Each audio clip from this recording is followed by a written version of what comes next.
Welcome to Meet the Visionaries podcast brought to you by the MIT Center for Real Estate. My name is Dean Firouzian, and I'm a current master's student in the Real Estate Development Program. This month, we have the pleasure of sitting down with Joe Azelby, Head of Real Estate and Private Markets for UBS Asset Management. Joe joined the UBS team in 2019 after leading the real estate divisions at JP Morgan Asset Management and Apollo Global Management. Joe is responsible for the real estate, infrastructure, and private equity asset management businesses for UBS, including all unlisted funds and real estate securities managing real assets globally. Joe is no stranger to the Cambridge area, having graduated from Harvard and went on to play for the Buffalo Bills as a linebacker. We're thrilled to have Joe here today with us. Great. Thank you, Dean. So, Joe, I want to start off again. Appreciate your time and being here, but would love to hear what was the inspiration for transitioning from your previous roles with Apollo, JP Morgan Asset Management in 2019, and moving over to UBS Asset Management. Yeah, no, UBS approached me, and it's very similar to JP Morgan. Certainly not the scale of JP Morgan, but an environment where you have a global financial institution with both a strong asset management and a very strong wealth management enterprise felt like a natural fit for me, given my many years at JP Morgan.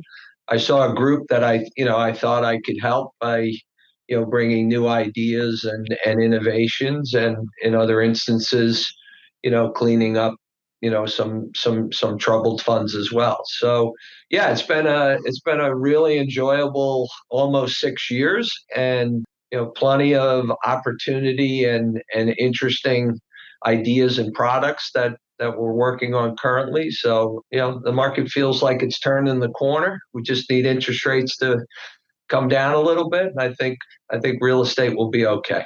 Not all of it, but most of it. Yeah, absolutely. Well, leading off of that, I think UBS's asset management team, it grew, or the real estate and private market business grew from 115 billion in Q3 23 to 170 billion, over 170 billion in Q4 2024 globally. A lot of that attributed to the transaction with Credit Suisse, but making UBS Asset Management one of the largest real asset management firms worldwide. What are some of the unique opportunities that having such scale provides, especially at this point in the cycle? Yeah, I mean, we're very fortunate. I mean, to have your largest competitor in Switzerland become part of you in an arranged marriage by the Swiss government.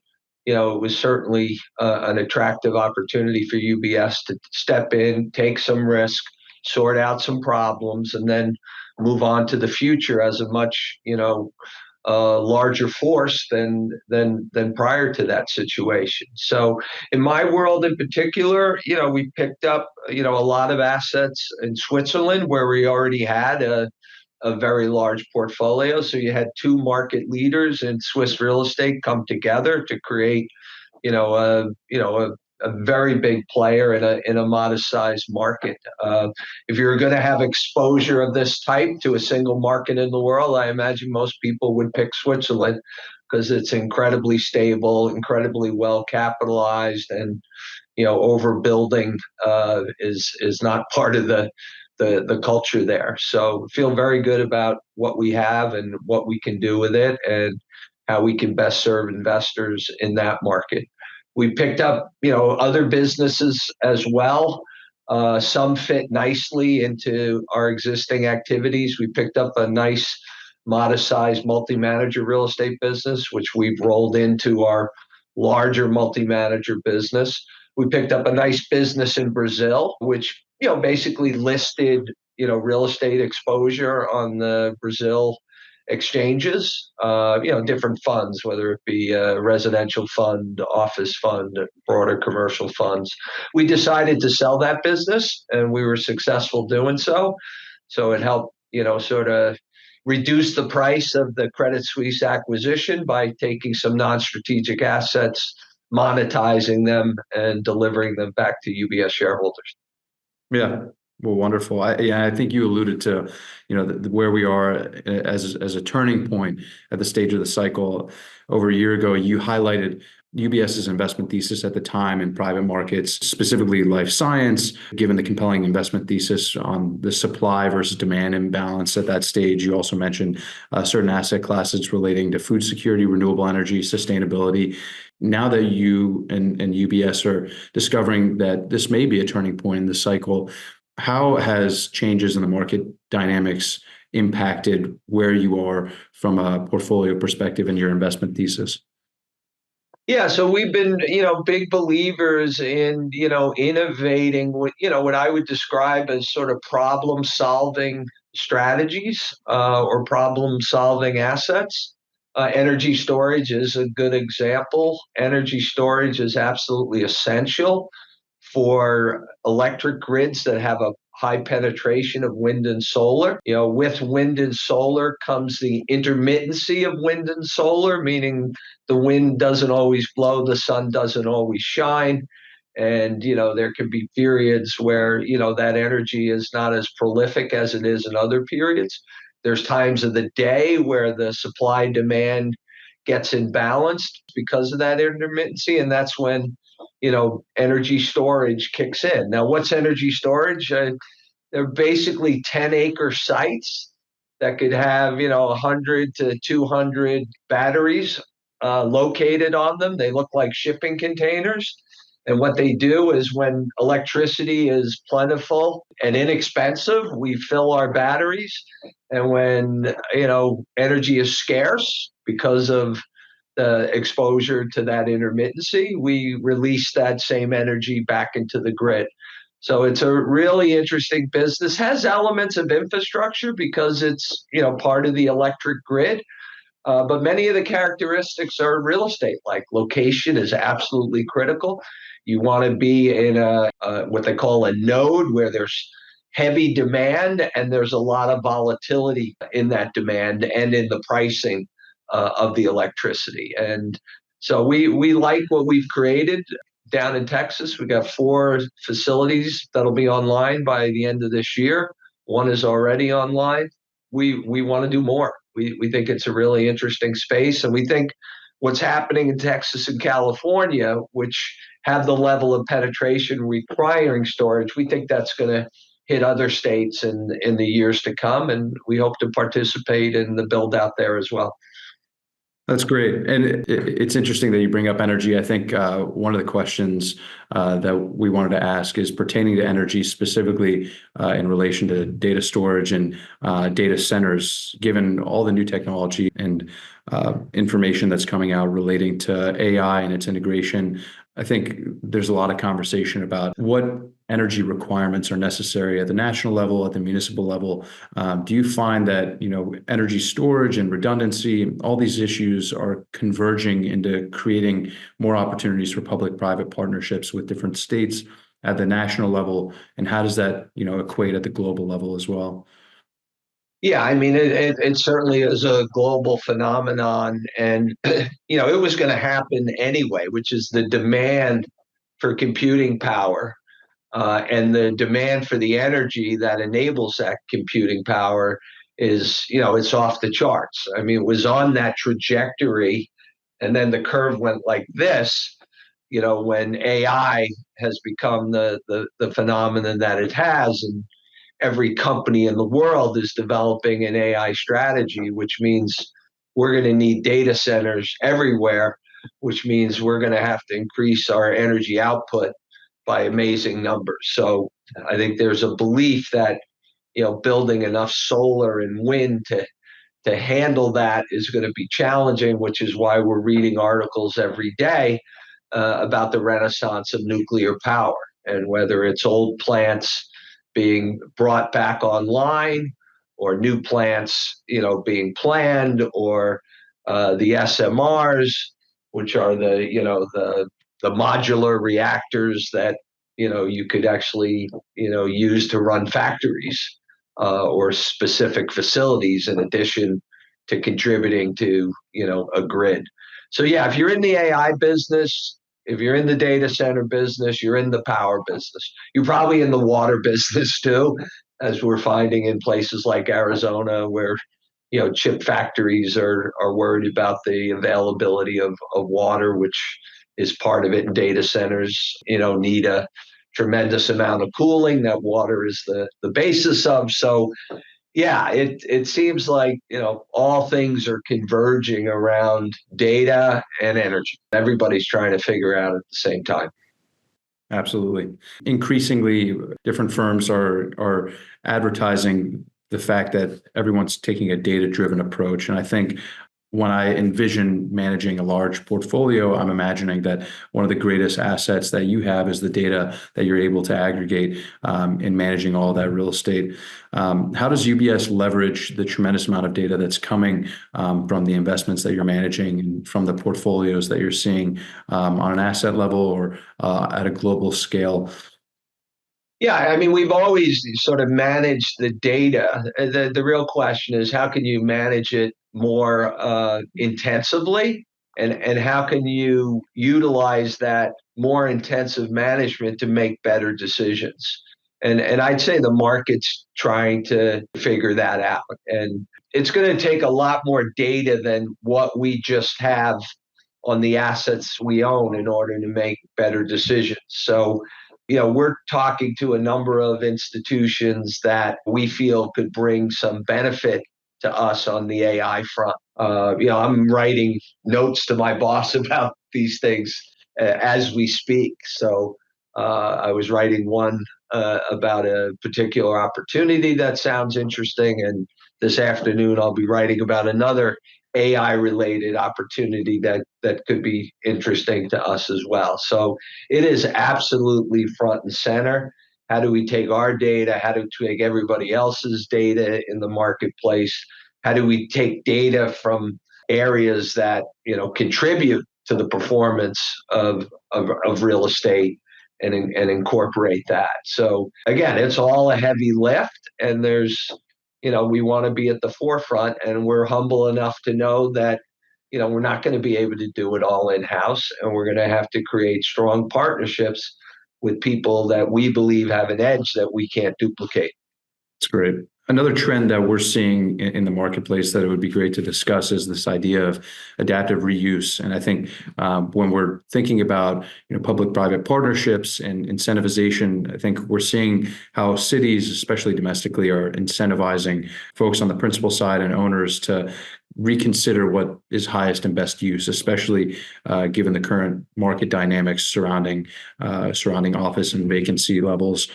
More and more case studies are coming about regarding acquisitions of vacant office buildings and conversions to multifamily projects. Is UBS exploring this strategy on how to unlock greater value in its existing portfolio at the macro level? Yeah, I mean, I think everybody's struggling with every aspect of the U.S. office market. I mean, we've had sort of a perfect storm of trouble where you've had inflation move higher, the cost of everything, particularly property improvements, have gone through the roof. The demand has dropped for office space because of the work from home phenomenon that is still very much alive. We'll see headlines about people being called back to work, and I think people have become accustomed to a 3 or 4 day in the office work-life balance, and I suspect that will be with us for a while. We'll hear experiments of companies demanding for people to come back, and in some cases that'll work out well. In other cases, it may lead to more attrition. That will unfold in the months ahead. But yeah, the reuse of property is, obviously, if you could take office buildings and turn them into apartments, you're going to be a hero. And every city has some element of a housing shortage. So if you can take stuff that can't pay the taxes anymore and convert it into something that can provide housing and create a tax base, you'll get a lot of support from your local government. We've also spent a lot of time with Gensler. Gensler is the largest design and architecture firm in the world. We have a really strong personal bond with them, and we're looking to do things together. They are experts on property conversions. They created a software that could tell you pretty quickly whether or not your office building has a chance or even opportunity to become a residential property, and that's all about, floor plate size and elevator locations and sight lines and everything else. But they have a program where they can, rate every building, based on a scoring system, whereby if you're not at, sort of 85 or above, it's going to be really hard to pull off. If you are at 85 and above on their scale, then you've got enough potential there to consider converting it, to residential. And we're seeing a lot going on, but the bigger the office building, the bigger the, floor plates, the harder it is to do it. A lot of it already occurred downtown in Manhattan, where old office buildings have been converted to very nice residential. And we'll see more of it. So that's certainly part of it. And Gensler was also confident that Washington was going to create, some sort of IRA-like tax credit opportunity for such conversions. So I haven't heard that being rolled out yet, but we'll see if it happens. Now, again, the new administration may have a different view on, government giveaways, but if one was to, be successful, I would think one related to housing, would be a priority, given that that's very much an issue that both parties can agree is problematic. So, yeah, we remain hopeful that, the government steps in and facilitates, conversions of many forms. Yeah. Recent news indicated some pressures in redemptions of funds. I think you've seen this in multiple different, private REIT investment vehicles, other funds at the global level. One pertaining specifically to UBS is the Trumbull Property Fund upon consolidation with Credit Suisse.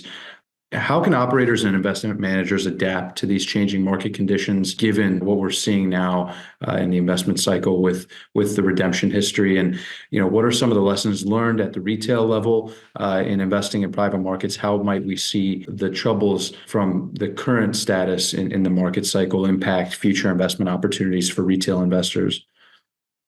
Yeah, it's a great question. Now we're largely an institutional-oriented investment manager, and so when you're dealing with sophisticated pension funds, sovereign wealth funds, endowments, and foundations, they have a better appreciation for the fact that liquidity in open-ended commingled funds is, I describe it as idiosyncratic, meaning that if you need liquidity and you're one of many investors in a fund, those funds do a wonderful job of providing liquidity so that you can make whatever portfolio adjustment you'd like to make, whether that's adding more capital to a strategy or taking some capital out to deploy in another strategy. So I think open-ended commingled funds are great at providing idiosyncratic liquidity. What they're not great at is providing systemic liquidity, meaning if everybody has the same view that real estate prices are going to go down, then everybody comes in at the same time looking for liquidity, and obviously liquidity dries up pretty quickly in the real marketplace when you hit those sort of bumps in the market. And that we've certainly been living that for almost 3 years now, where liquidity has been scarce, provided when available. And I think, most of our investors appreciate that we have to gauge the price of liquidity and make good decisions for our investors, and make sure that both the investors who want to maintain their exposure and the investors who would like to get liquidity are both treated fairly to the degree that the market allows. So, I'm happy to report we've had one of the larger redemption pools, and I would say our clients have been largely understanding of the challenges.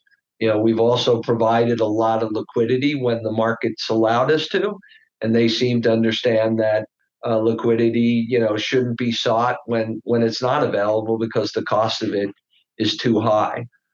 Most of the redemption pools have come down over time. We saw a couple of trades in the last couple of weeks where investors in commingled funds were looking to do secondary transactions, and I was surprised that those secondaries traded at very, very modest discounts to par, which is a very encouraging sign that investors are looking at the core space in the US and paying, higher prices than they would have 6 or 9 months ago, where a secondary trade on a commingled fund would probably be, close to 90, if not lower. And, this type of trade was in the high 90s. So, I was encouraged that, that things are getting better.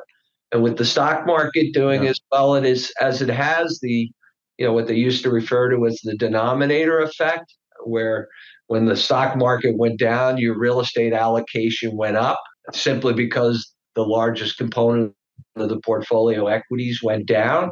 Now we're seeing the opposite, where I think real estate allocations look pretty modest today, largely because the stock market has been so powerful, particularly, over the last few months. So, we seem to be like knocking down a number of the obstacles that led to the redemption pools. And, I'm encouraged that they should be largely cleaned up, certainly in the next year or so. Now, again, if we get interest rates lower, that could happen faster.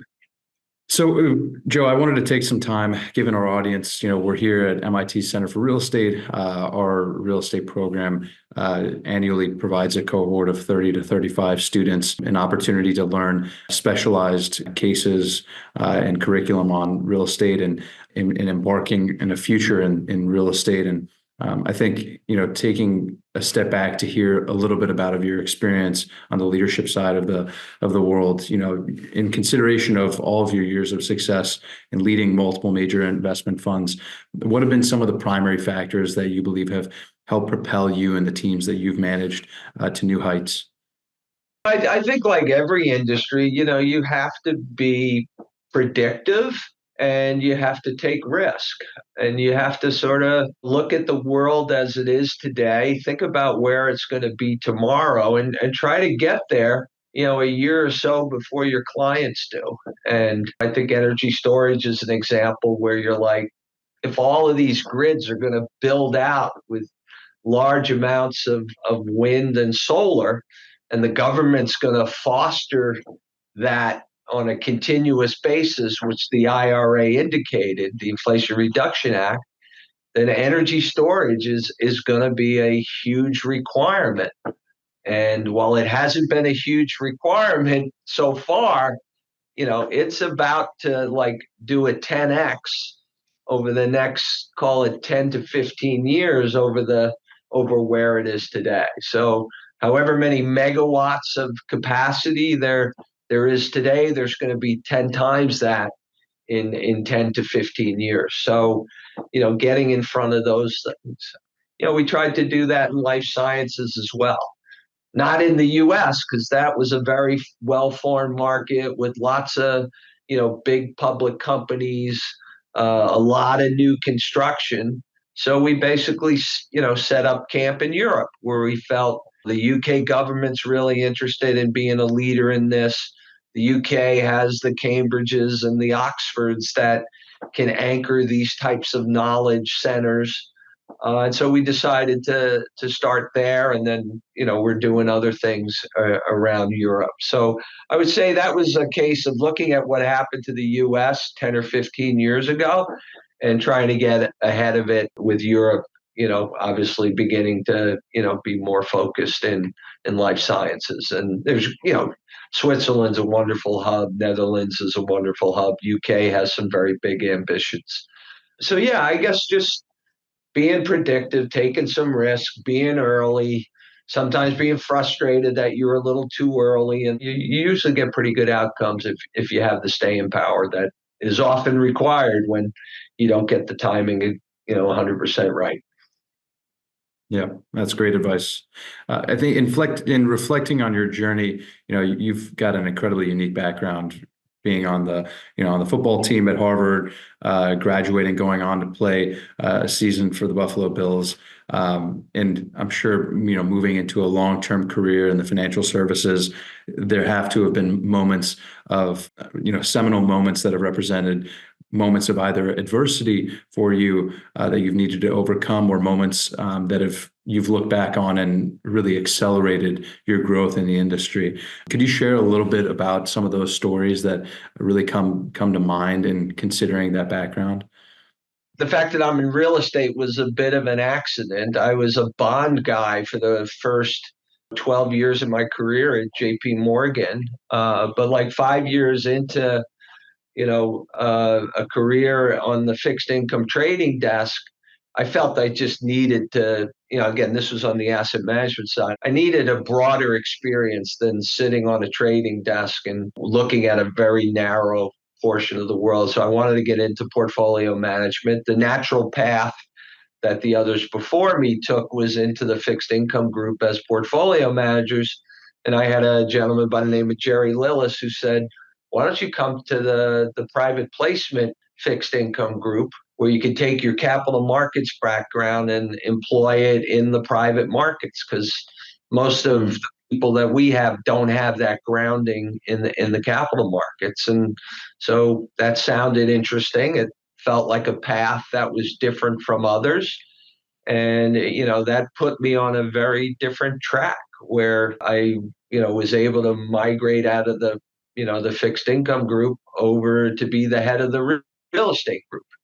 And it's not like I had a tremendous amount of real estate experience, but they weren't looking for that. They were looking for somebody who just knew just enough about everything that could come in and organize the group in a way that would enable it to grow and become more profitable.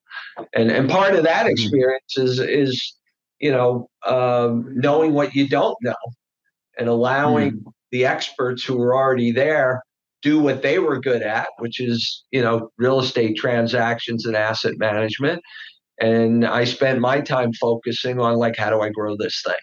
And so that sort of division of labor and recognizing sort of what your highest and best use is really important. And I think you have to go through that assessment many times in your career. In fact, I'm going through one right now where I'm like thinking, okay, I've been doing this and a lot of this stuff for a long time.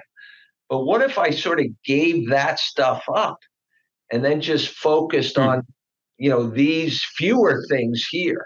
We go through stages of life where our appetite for certain activities changes. I could add a lot more value if I just did these 3 things rather than these 12 things. And I think everybody should do a reassessment of, and again, I would focus on the value proposition, not what's my passion, what's my love. I saw a title for a book that said, follow your passion and other bad career advice.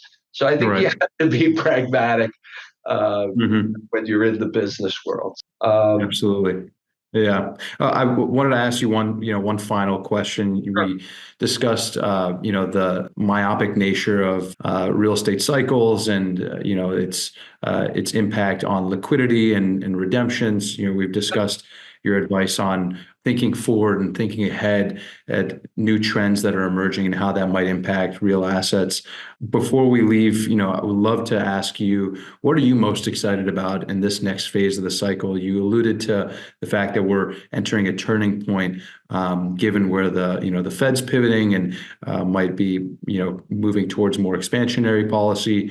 What excites you about the next chapter of this current real estate cycle? I think it's basically, real estate adapting the technology that has worked its way through so many industries well advanced of real estate. I think real estate's been relatively slow on the uptake. I think the AI elements of real estate are going to be very powerful, not just in informing investment decisions, which is probably, the brass ring that is the most valuable, but just the whole digital ledgering of real estate, simplifying the transfer of real estate, the tokenization of real estate so that people could own modest percentages of large assets in a token form. And I know when cryptocurrency went to hell in a handbasket and people going to jail, that all got quiet again. But crypto is back in the stratosphere, hopefully more legitimate in every aspect of its activity. And I do think that idea of tokenization and digital ledgers of all of these private markets is really intriguing. And technology is going to enable things to happen and happen very quickly. So, I think we're going to be shocked at just how fast the world accelerates around Yeah, definitely we're saying. like a grab on and hold on kind of scenario. And it's every industry. We're just Yeah. a little slower on the uptake here in real estate. Absolutely. Well, Joe, I don't want to take up more of your time. I greatly appreciate you being here with us today, and wish you happy holidays and enjoy some time with your family. Same to you, Dean. Thank you very much. Great being with you. Take care.